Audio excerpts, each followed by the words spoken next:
very warm welcome to Bharata First. I'm Frank Rausen Pereira. This is Big Picture. And since you're here, I would like to thank you for your continued support. For those of you who haven't already subscribed, please like the video, subscribe, hit the bell icon, and then all notifications. Do follow our social media handles for all the latest updates, and you can also subscribe to our newsletter to get some incisive content. The Bharata First team runs a daily Big Picture quiz. Please do participate by going through the description in Big Picture videos. Here are the UPI IDs for those of you who would like to come forward and contribute. A small contribution that you make will be a giant leap for us to keep bringing you this content. So do continue to show your love and support. All the information along with a few more must-see recommendations are in the description of this video. So please go through it. Now for the discussion.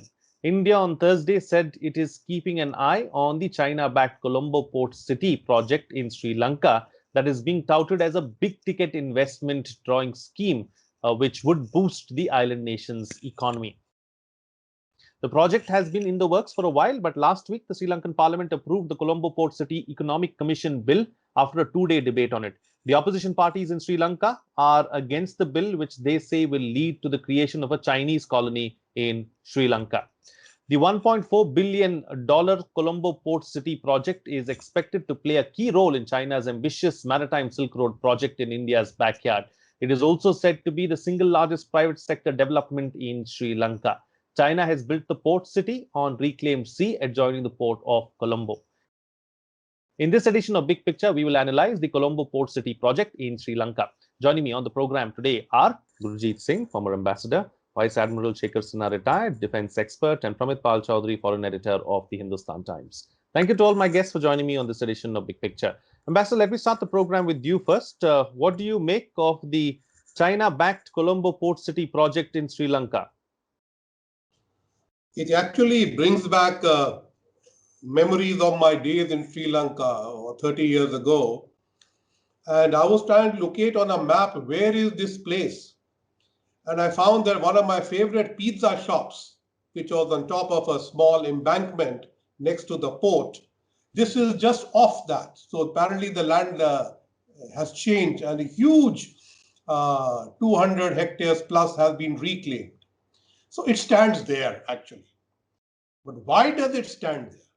It stands there because the ruling party in Sri Lanka has decided that they need to go with this project, which they had signed up with China when they were earlier in power. So they were doing it discussing it from about 2011 and hoped to start it by 12. Didn't really happen. But in 2014, Mahinda Rajapaksa, then president, and President Ree actually signed off and inaugurated this project. It went into a bit of a limbo in the subsequent government, but that government never really cancelled this project. So it sort of stayed there with what they said was safeguards. But today, what you have is deep concern at this project. Today, I was speaking to several friends in Sri Lanka, and across the board, they all said we are deeply concerned with this. The people are concerned with this. But they feel that they are overwhelmed with COVID, which is being mismanaged, and behind the back of the people, this project is being approved. Some of the leading newspapers in Sri Lanka actually are talking about the wool being pulled over Parliament's eyes, because the Supreme Court said something, the Parliament did something, the Cabinet passed the bill to take it to Parliament without even waiting for the Supreme Court amendments, which are now aplenty. So there is a wry smile on most Sri Lankan commentators' face saying, well, I think we are being taken and this is not going to go back. So this is for economic reasons, they are selling it as an employment generator. There has never been such a big FDI project in Sri Lanka, and it is being shown up as that.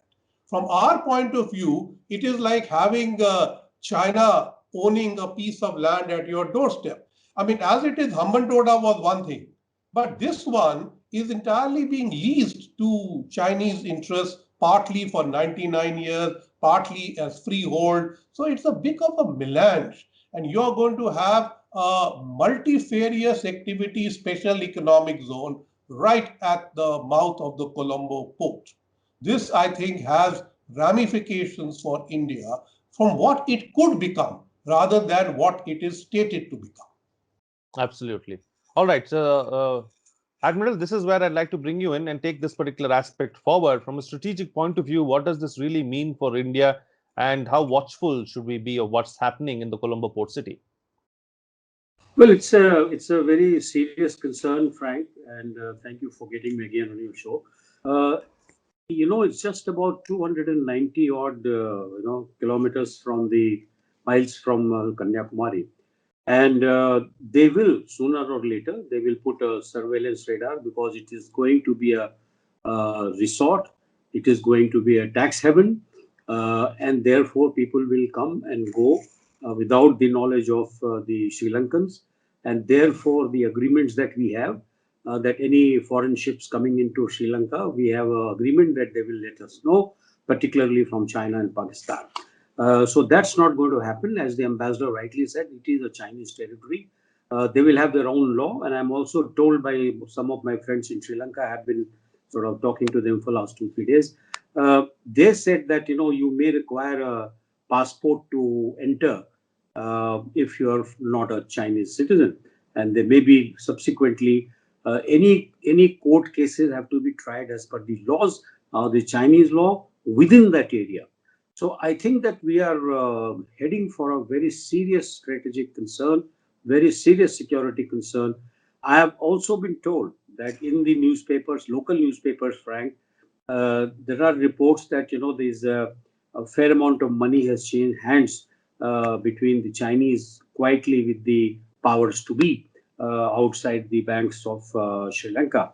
The second one I've been hearing that even in Jaffna, Frank, a lot of land has been given to the Chinese for development, and quite a few of them are much closer to the northern end of Jaffna than inside, and they have taken it for developing it for their people.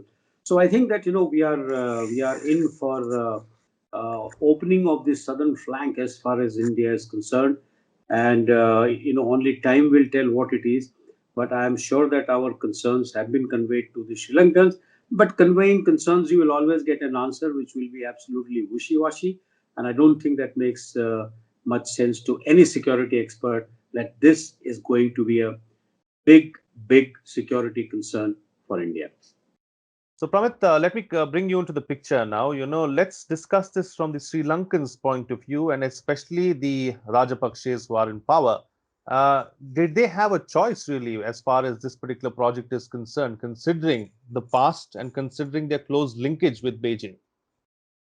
Well, the Rajapaksas, as Admiral Sinha has mentioned, the question is what has been motivating them in wooing China. The understanding is that after the end of the Sri Lankan Civil War, India's number one demand to them was that we supported you in the closure of the war. And what we would like you now to do is a final political settlement with the Tamil minority so that we bring this war effectively to an end and ensure that a similar war doesn't break out in the future. Rajapaksa dug in his heels and said no, even though he had originally promised that he would go ahead with some form of Tamil autonomy. And he says, no, I'm not going to do this. So when we put more pressure on him, that's when he effectively turned to the Chinese. Chinese had the additional advantage that from what we can tell, given the cost of some of these ports and estimates of to what their actual cost would be, the Chinese are overcharging on an enormous basis. A simple example, in the Maldives, where we actually did see retendering, the original port and road infrastructure project of the previous Maldives government had Chinese had got the contract for $1.3 billion. When the government fell and a new government came to power, they canceled that contract, retendered it, put out a global tender, which in this case Indian companies won. The cost, $300 million. In other words, the Chinese were charging almost over four times more than what would be a reasonable commercial price. We assume, therefore, a large chunk of that money was used as bribes in the Maldives for the previous government. And the view is that a similar pattern is probably happening in Colombo, where the Rajapaksas receive a fair amount of money from the contracts they receive. They also receive a degree of independence or counter towards India. Their claim is that the Colombo port project will attract $15 billion worth of investments. I'd like to see where that investment comes from. This is the problem that I see Sri Lanka facing right now. Sri Lanka is an expensive place to do business. It has got the highest per capita income of the South Asian countries, many ways closer to a lot of the Southeast Asian countries. It doesn't have any value-added products or industry. So it is in effect competing for low-end manufacturing with countries like Bangladesh, to some degree India, and it's hoping that by building world-class infrastructure, it'll be able to get some of that investment. But it's riding on the promises of other countries, notably China, that will bring it in. But let's put it this way. So far, what has Sri Lanka got in terms of investments? Actually, very little. Despite the fact that it's got Hambantota, it's built ports, airports, and so on. It's getting only about $1.52 billion worth of FDI every year.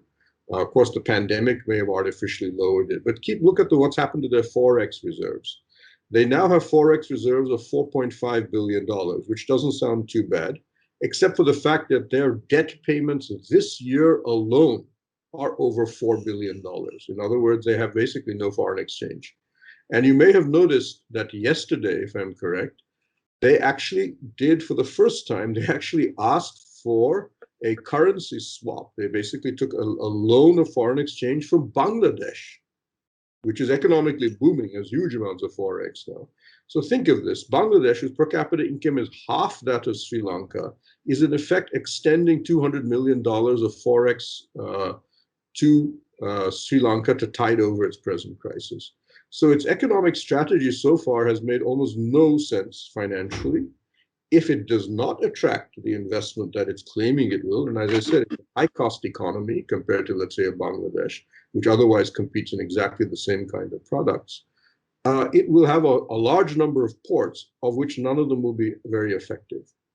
Finally, I'll add one thing. The real investor that rivals China for infrastructure, factories, and so on is Japan, not us, not anybody else. Japan, for example, is a real rival to China in Southeast Asia. They actually do much more infrastructure investment than China does. What did they do with the Japanese? They, as you remember, we had an understanding that India and Japan would build the East Terminal in Colombo. This Rajapaksa government instigated the unions in that area, eventually ripped up the contract and said, go build another terminal, which isn't necessarily a bad thing. The country that is most irritated by this are the Japanese. And a lot of Japanese are now saying the Japanese government is basically, this country is not worth investing in. So you're going to lose the biggest and actually most credible investor, more than China. The Japanese deliver on whatever they promise. Simply because you want to keep the Chinese happy. So the Rajapaksa government right now, in my view, financially and economically, are digging themselves into a hole. More and more debt, no real signs of investment coming, and alienating other countries that would potentially come in and act as a genuine economic partner for them. Absolutely. Just taking this particular aspect forward with you, Ambassador, isn't this a major concern then for India? Because Sri Lanka is our neighbor at the end of the day, and if this is happening in our neighborhood, it will cause us some kind of harm as well. So what are our options really? The Chinese, over a period of time using the BRI, have basically tried to supplant India as the dominant economic power of South Asia and support, projects like this all around us, Nepal, Bangladesh, Myanmar, Pakistan, of course. So this strategy of doing a port and an SEZ with deep pockets and creating deep debt is something they have been doing all over. I mean, there are 40 such projects in Africa. There are a few in Southeast Asia. So the Chinese are basically trying to grab as much as they can and build a support base which will prevent India from being the dominant power in South Asia. These countries seem to connive at that. I think with some countries, we don't mind the Chinese coming in so long as India's security interests and a level playing field for Indian-led projects is also provided. So I think Myanmar used to provide that. Bangladesh used to still provide it. But Sri Lanka has deliberately taken to cocking a snook at you. So as Pramit mentioned, this East Port was cancelled. Now, East Port was part of the India-Japan trilateral partnership that we would try it in Myanmar, Bangladesh, and Sri Lanka to begin with to basically challenge the Chinese. So had they not done that, perhaps we would have been slightly more assuaged. And as Pramit said, they instigated the unions. They also instigated the clergy, the Sangha, and said, you protest. So they used that protest to cancel the project. But on this project, where the Supreme Court has pointed out a large, I think 15 different constitutional violations, they're happily going along with it. The second thing is, Sri Lanka, whichever party is in power, always had this idea of being the Singapore of South Asia. So this is now their Sentosa Island. But the value of Sentosa to Singapore is different. It's only a recreational value. It doesn't threaten, let us say, Indonesia or Malaysia. But here, they have sort of given away partial sovereignty. And as Admiral was mentioning, in the book, what they have now is a 7-member committee, out of which 5 members will be appointed by the president of Sri Lanka, unapproved by parliament, and 2 by the Chinese. They start looking like Hong Kong now. So, this is becoming more and more dangerous. What are our options? I think they seem rather limited because we have wanted the East Port. They kicked us out. I don't think we are going to do the Western Port as things stand now. As Pramit said, the Japanese are cheesed off. But one thing about the Japanese, they may lose the project. It takes them about a year or two to sort of get back. And then they are back with the vengeance with better organization. I remember in Indonesia, they lost a ready high-speed railway to the Chinese. It didn't take long for them to come back and build a metro project. So I don't think the game is up. I don't think India can play the game alone. India has to stick around with Japan, come back with a larger pressure. And today, Sri Lanka is borrowing from the debt swap with Bangladesh. I think they'll ask us sooner or later. Please look what happened when the bill went to Parliament. The same day, a Singapore vessel caught fire 9 miles off the port of Colombo. And the Sri Lanka tried for 5 days to put out that fire. It didn't work. They don't have the capacities.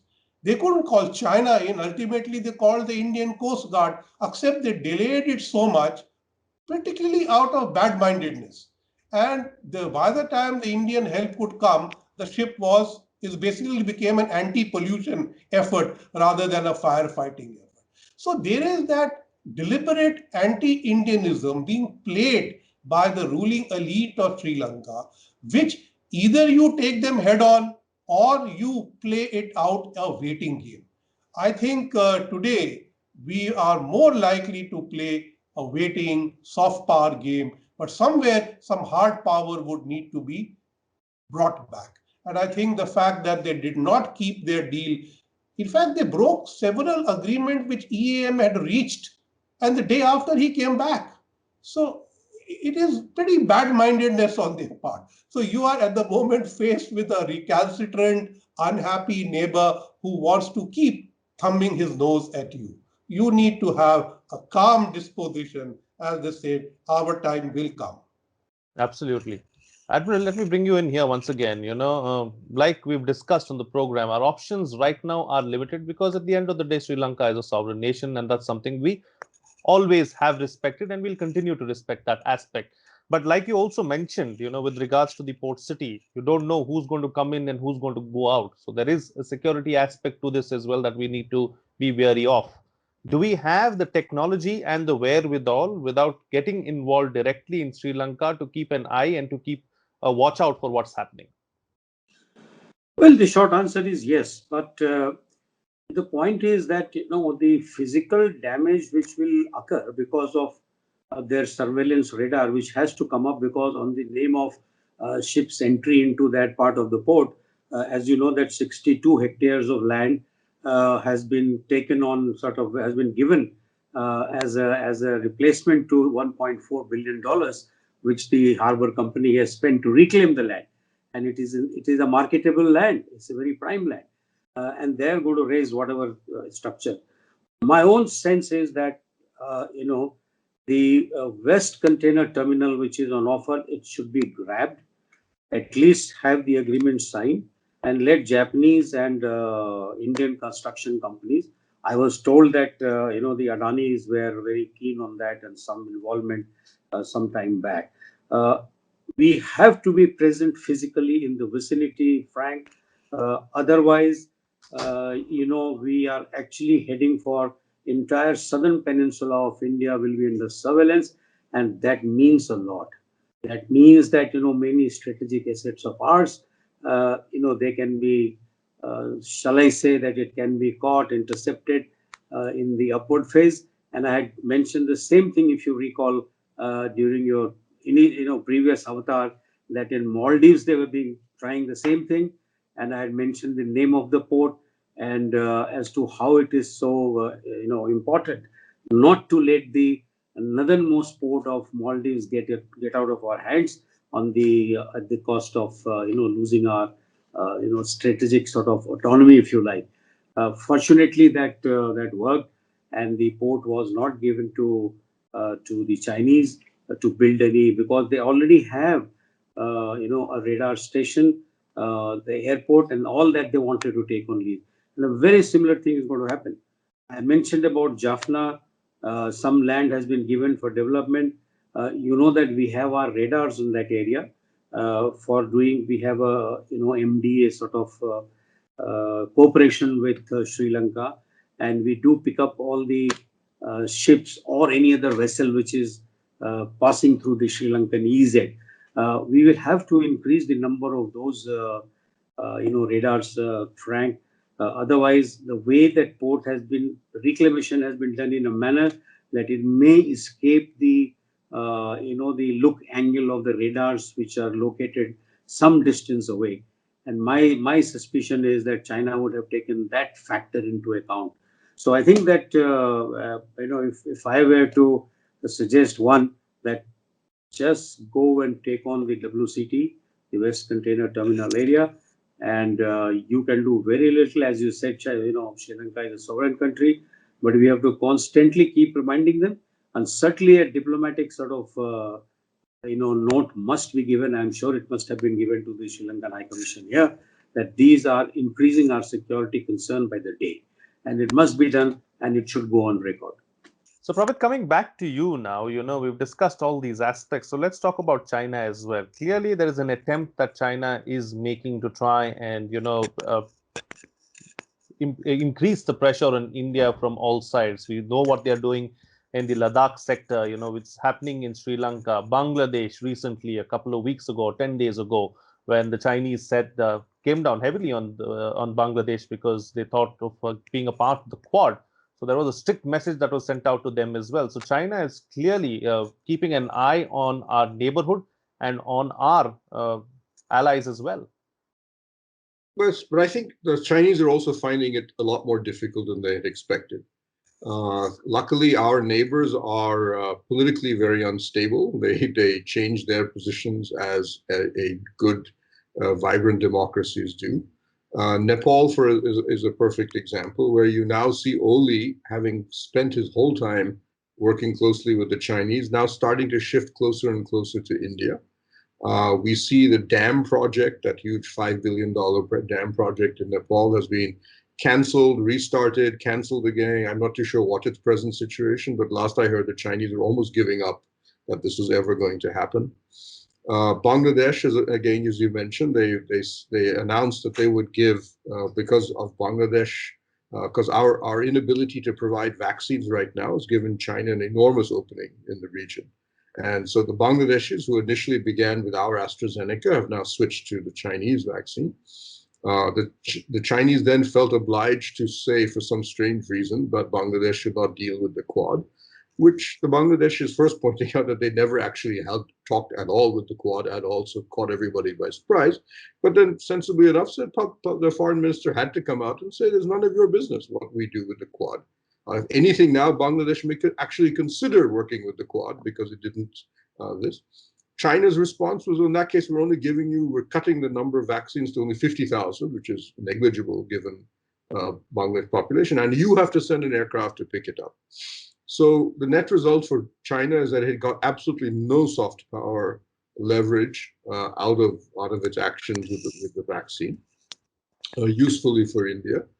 So you can see that China struggles, if you wish, to put together a coherent strategy. That doesn't mean it doesn't have capacities, and we should not be wary.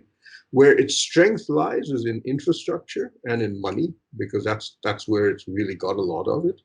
And I think we need to increase the cost, if you wish, for China when it does these things. Two examples in Sri Lanka, for example. Hambantota Port, which is now effectively is under a 99-year lease to the Chinese. 40% of its entire traffic is just transshipment to and from India. It doesn't actually, there's nothing around Hambantota. It's basically just empty. And all that happens is that ships come there and transfer, big ships arrive and transfer their cargoes to smaller ships to go to India. So India, I think rightfully, is slowly squeezing that transshipment shipment. So if I'm correct, we used to ship, largely Hyundai used to ship about 600,000 cars via Hambantota every year. That number is now being reduced to about 200,000. Meaning Hambantota, therefore, its single largest customer now has already slashed its usage by about 2/3. Hambantota rapidly becoming an unviable port. China, therefore, has to put up a lot of money to cover that by investing, which it so far hasn't done. Second, we need to recognize that why is there transshipment even happening in Sri Lanka in the first place? Because we have never built, or we don't lack, the deep draft terminal ports for what are called VLCCs, very large container vessels. That's ridiculous that we should not have that if we are supposed to be doing all these export PLI schemes and we want to be a major economy. The fact that we cannot figure out how to take in a VLCC container ship into any port in India is absurd. We have a couple projects planned under the Sagamala project. Those should be completed.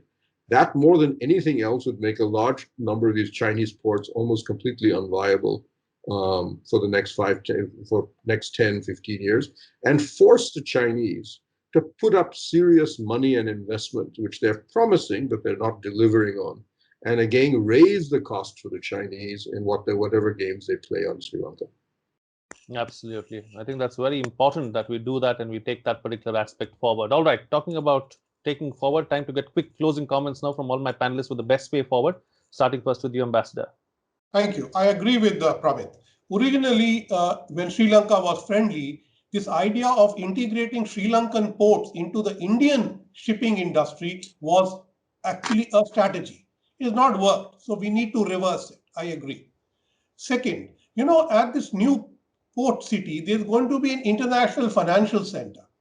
This is going to challenge Gift City. It is going to create many problems of money laundering and everything on our doorstep. We need to be wary of that as well. And third, as a strategy, the Buddhist Sangha was traditionally an Indian ally.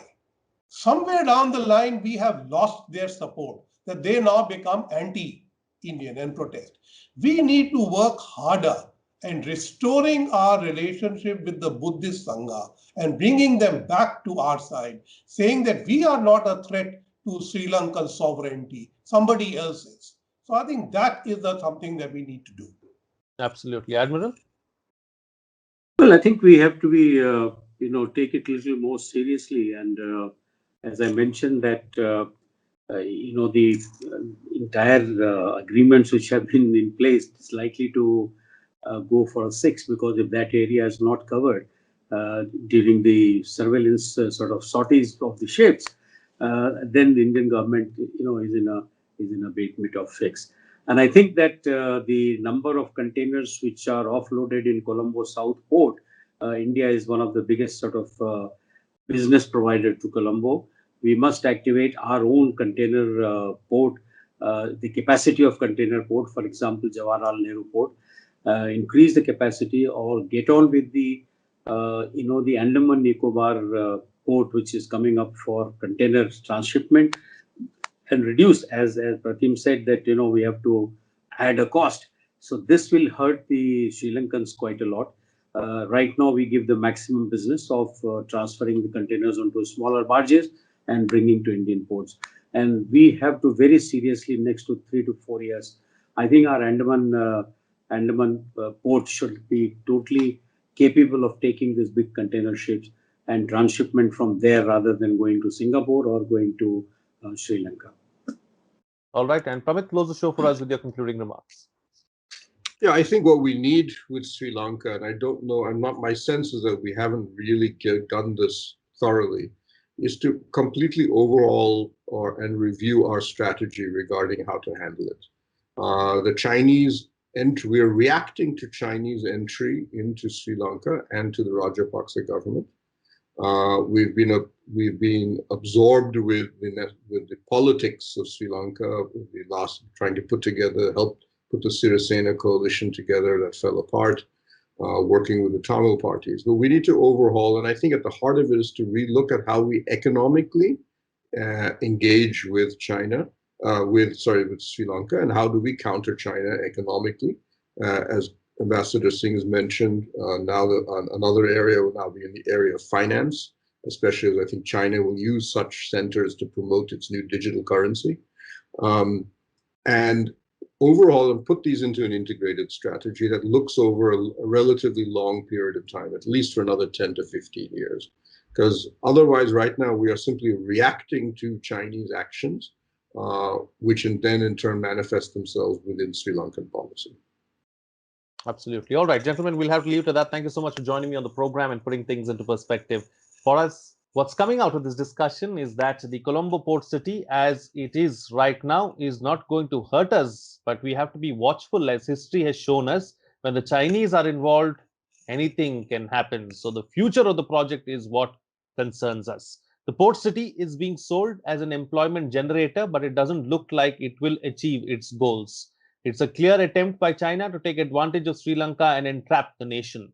There, however, isn't much we can do in the form of direct intervention, as Sri Lanka is a sovereign nation. So what we need to do is continue our diplomatic efforts and work with nations like Japan to counter China economically. We have to raise the cost for China and put pressure on them. We also need to improve our own infrastructure in the form of large and world-class ports to reduce our dependence on others and thereby increase the cost on the others as well, which will be in our benefit. Once again, thank you for your continued support. For those of you who haven't already subscribed, please like the video, subscribe, hit the bell icon, and then all notifications. Do follow our social media handles for all the latest updates, and you can also subscribe to our newsletter to get some incisive content. The Bharata First team runs a daily Big Picture quiz. Please do participate by going through the description in Big Picture videos. Here are the UPI IDs for those of you who would like to come forward and contribute. A small contribution that you make will be a giant leap for us to keep bringing you this content. So do continue to show your love and support. All this information, along with some must-see recommendations, are in the description of this video. So please go through it. That's it from me. See you again next time.